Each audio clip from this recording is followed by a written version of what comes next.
ओम नमः भगवते वासुदेवाय। ओम नमः शिवाय। जय माता की। जो भी भक्त सनातन धर्म की पवित्र कथाएं सुनने के लिए यहाँ पधारे हैं, आप सभी का सनातन भक्ति वाणी में हार्दिक स्वागत है।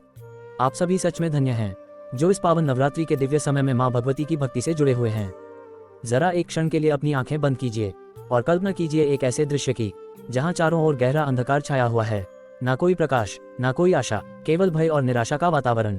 आकाश काले बादलों से घिरा हुआ है, धरती पर कंपन हो रहा है और चारों ओर दैत्यों का आतंक फैला हुआ है। ऐसा प्रतीत हो रहा है मानो अब इस संसार को बचाने वाला कोई नहीं है। लेकिन तभी उस गहरे अंधकार के बीच एक दिव्य प्रकाश की किरण प्रकट होती है। धीरे धीरे वह प्रकाश एक अद्भुत और भयंकर स्वरूप में बदलने लगता है। वह स्वरूप है माँ कालरात्रि का।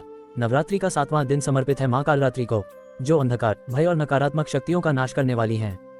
उनका स्वरूप अत्यंत उग्र और रहस्यमय है। काले वर्ण की देह, बिखरे हुए केश और उनकी आंखों से निकलती हुई अग्नि की ज्वाला। लेकिन इस उग्र स्वरूप के भीतर छिपा है भक्तों के लिए अपार प्रेम और सुरक्षा। माँ कालरात्रि का ये रूप हमें ये सिखाता है कि जीवन के सबसे गहरे अंधकार में भी एक दिव्य शक्ति हमारी रक्षा कर रही होती है। लेकिन क्या आप जानते हैं माँ कालरात्रि का ये भयंकर स्वरूप क्यों प्रकट हुआ और किस दैत्य के अंत के लिए उन्हें इस रूप में आना पड़ा? कौन सा वह पौराणिक रहस्य है जिसे जानकर आपके मन का हर भय समाप्त हो सकता है? इसके साथ ही हम आपको बताएंगे माँ कालरात्रि की पवित्र कथा, पूजा विधि, शक्तिशाली मंत्र, विशेष भोग और ऐसे उपाय जो आपके जीवन से नकारात्मक ऊर्जा को दूर कर सकते हैं। यदि आप भी माँ कालरात्रि की कृपा अपने जीवन में पाना चाहते हैं तो इस पवित्र कथा को अंत तक अवश्य सुनें। आगे हम जानेंगे माँ कालरात्रि की पौराणिक कथा का वह अद्भुत प्रसंग जहाँ अंधकार का अंत स्वयं देवी शक्ति के हाथों हुआ। अब आरंभ करते हैं माँ कालरात्रि की पवित्र पौराणिक कथा का दिव्य प्रसंग। प्राचीन काल की बात है, जब शुंभ और निशुंभ नामक असुरों का अत्याचार तीनों लोकों में बढ़ने लगा। तब देवता भयभीत होकर इधर उधर छिपने लगे। उन असुरों के साथ एक और अत्यंत भयानक दैत्य था जिसका नाम था रक्तबीज। रक्तबीज की शक्ति इतनी विचित्र थी कि उसके शरीर से गिरने वाली हर एक रक्त की बूंद से एक नया दैत्य उत्पन्न हो जाता था। जितना अधिक उसे मारने का प्रयास किया जाता, वह उतना ही अधिक शक्तिशाली और विशाल सेना के साथ खड़ा हो जाता। युद्ध का दृश्य अत्यंत भयंकर था। आकाश में बिजली चमक रही थी, धरती कांप रही थी, चारों ओर दैत्यों की गर्जना गूंज रही थी। देवताओं की सेना धीरे धीरे कमजोर होती जा रही थी। तब माँ दुर्गा ने अपने भीतर से एक अत्यंत उग्र और शक्तिशाली स्वरूप प्रकट किया। वह स्वरूप था माँ कालरात्रि का। माँ का ये रूप इतना भयानक और अद्भुत था कि उनके प्रकट होते ही पूरा आकाश कांप उठा। उनका शरीर काले रंग का था, बाल बिखरे हुए थे और उनकी सांसों से अग्नि की ज्वालाएं निकल रही थीं। उनकी आंखों में ऐसा तेज था जिसे देखकर दैत्यों के भी मन में भय उत्पन्न हो गया। माँ कालरात्रि ने अपने हाथों में अस्त्र उठाए और युद्ध के मैदान में प्रवेश किया। ये वह क्षण था जब अंधकार स्वयं अपने अंत के सामने खड़ा था। अब युद्ध का वह भयानक दृश्य और भी उग्र हो गया। माँ कालरात्रि ने जैसे ही दैत्यों पर प्रहार करना शुरू किया, वैसे ही चारों ओर हाहाकार मच गया। उनकी गर्जना से आकाश गूंज उठा और उनके हर कदम से धरती कांपने लगी। दैत्यों की सेना एक एक करके नष्ट होने लगी। लेकिन सबसे बड़ी चुनौती अभी भी सामने खड़ी थी, वह था रक्तबीज। जैसे ही माँ ने उस पर प्रहार किया, उसके शरीर से रक्त की बूंदें धरती पर गिरी और हर बूंद से एक नया दैत्य उत्पन्न हो गया।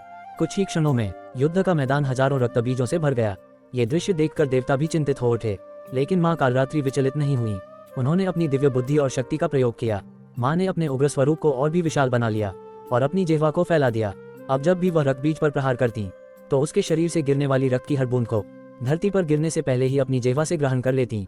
धीरे धीरे रक्तबीज की शक्ति कम होने लगी, उसकी सेना समाप्त होने लगी और अंततः वह क्षण आया जब माँ कालरात्रि ने उसे पूरी तरह पराजित कर दिया। उसका अंत हो गया और तीनों लोकों में फिर से शांति स्थापित हो गई। देवताओं ने प्रसन्न होकर माँ की स्तुति की और चारों ओर जय जयकार होने लगी। माँ कालरात्रि का ये स्वरूप हमें ये सिखाता है कि चाहे समस्या कितनी भी बड़ी क्यों न हो, दिव्य शक्ति और बुद्धि से उसका समाधान अवश्य होता है। अब जानते हैं माँ कालरात्रि की पूजा विधि के बारे में, जिसे नवरात्रि के 7वें दिन करना अत्यंत शुभ और फलदायी माना गया है। प्रातः काल ब्रह्म मुहूर्त में उठकर स्नान करें और स्वच्छ तथा हल्के नीले या काले रंग के वस्त्र धारण करें। इसके बाद घर के मंदिर या किसी शांत स्थान पर माँ कालरात्रि की प्रतिमा या चित्र स्थापित करें। सबसे पहले एक कलश स्थापित करें और उसमें स्वच्छ जल भरें।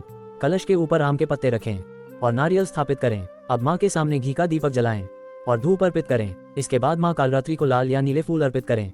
अब शुद्ध मन से माँ का ध्यान करें और उनसे अपने जीवन के भय और नकारात्मकता को दूर करने की प्रार्थना करें।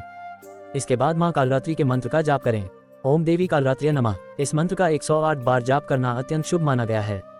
जाप करते समय मन को एकाग्र रखें और पूरी श्रद्धा के साथ माँ का स्मरण करें। इसके बाद माँ को भोग अर्पित करें। माँ कालरात्रि को विशेष रूप से गुड़ का भोग अत्यंत प्रिय माना जाता है। भोग अर्पित करने के बाद आरती करें और अंत में प्रसाद को सभी में बांट दें। यदि इस विधि से माँ कालरात्रि की पूजा की जाए तो जीवन के भय, बाधाएं और नकारात्मक शक्तियां दूर होती हैं। अब जानते हैं माँ कालरात्रि के शक्तिशाली मंत्र और उनके आध्यात्मिक महत्व के बारे में।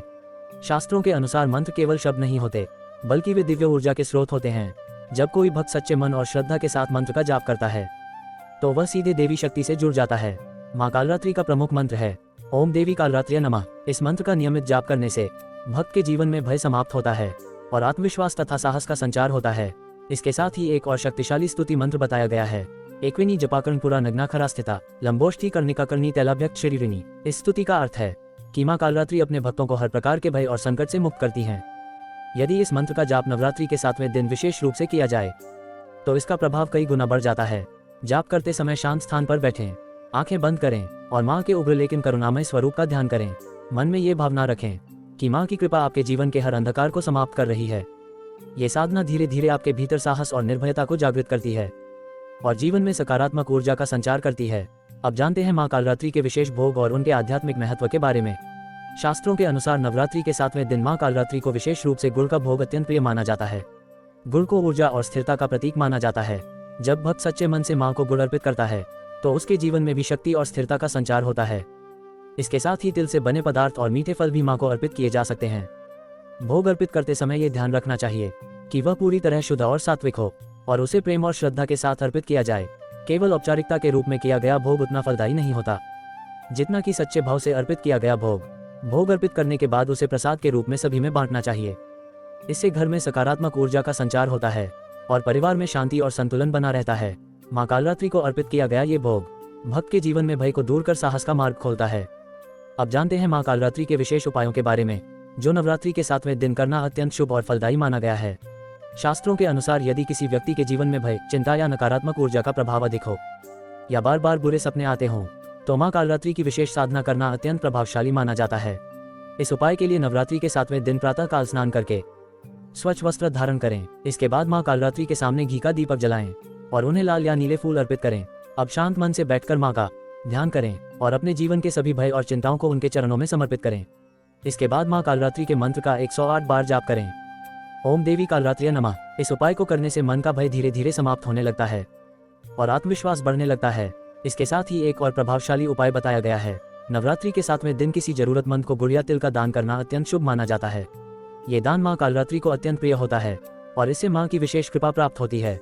यदि यह उपाय सच्चे मन और श्रद्धा के साथ किया जाए तो जीवन में सकारात्मक परिवर्तन अवश्य देखने को मिलते हैं। अब इस पवित्र कथा और उपायों के अंत में यदि आप भी माँ कालरात्रि की कृपा अपने जीवन में पाना चाहते हैं तो कमेंट में जय माता दी अवश्य लिखें।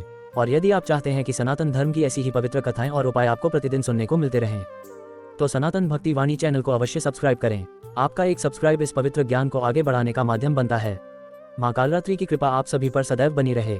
जय माता दी।